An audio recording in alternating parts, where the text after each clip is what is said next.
Assalamualaikum teman-teman semuanya. Kami dari kelompok 6 akan membahas tentang jenis-jenis tulisan. Sebelumnya, perkenalkan saya Jian Faulin dengan NPM 2202060043. Selamat menyaksikan. Menurut teori ada 3 pengertian narasi. Pertama, menurut Semi.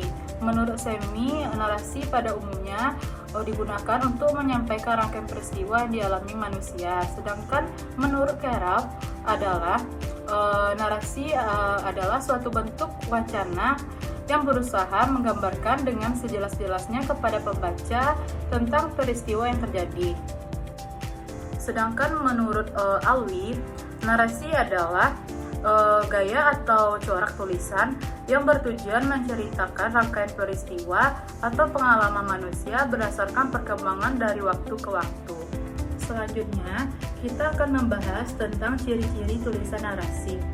Menurut Keraf, ada 4 ciri-cirinya. Yang pertama, menonjolkan unsur perbuatan atau tindakan. Kedua, dirangkai dalam urutan waktu. Yang ketiga berusaha menjawab pertanyaan apa yang terjadi. Yang keempat ada konflik. Selanjutnya kita akan membahas tentang jenis-jenis tulisan narasi. Jenis-jenis tulisan narasi ada 2. Yang pertama jenis tulisan narasi ekspositoris dan kedua jenis tulisan narasi sugestif. Jenis tulisan ekspositoris adalah narasi informatif yang pada dasarnya berkecenderungan sebagai bentuk eksposisi untuk menginformasikan peristiwa dengan bahasa yang lugas dan konfliknya tidak terlalu kelihatan.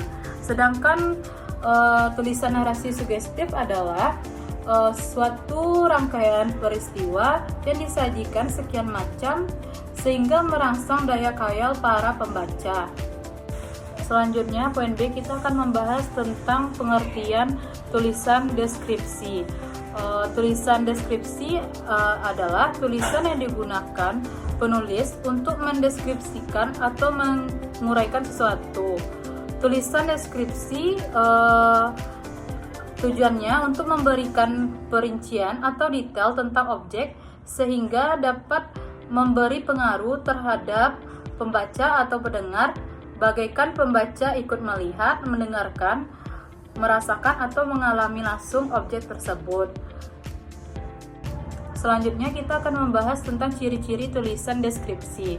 Ciri-ciri tulisan deskripsi menurut Semi ada 5. Yang pertama, deskripsi lebih berupaya memperlihatkan detail atau perinci tentang objek. Kedua, deskripsi lebih bersifat mempengaruhi emosi serta sensitivitas dan membentuk imajinasi pembaca. Yang ketiga, deskripsi disampaikan dengan gaya melihat dan pilihan kata yang menggugah. Yang keempat, deskripsi lebih banyak memaparkan tentang sesuatu yang dapat didengar, dilihat, dan dirasakan sehingga objek pada umumnya benda, alam, warna, dan manusia. Selanjutnya yang kelima, organisasi penyajian lebih umum menggunakan susunan ruang. Misalnya, jika penulis ingin melukiskan sesuatu tempat atau ruangan. Selanjutnya, kita akan membahas tentang pengertian tulisan eksposisi.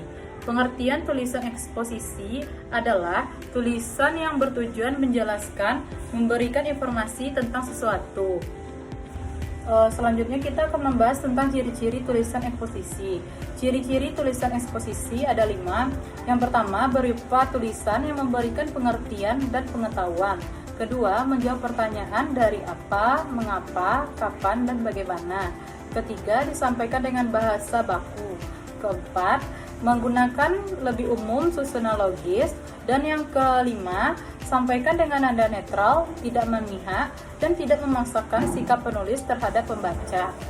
Selanjutnya, kita akan membahas tentang tulisan argumentasi. Tulisan argumentasi adalah suatu bentuk retorika yang berusaha untuk mempengaruhi sikap dan pendapat orang lain, agar mereka itu percaya dan akhirnya bertindak sesuai dengan apa yang diinginkan penulis atau pembaca. Selanjutnya, ciri-ciri argumentasi.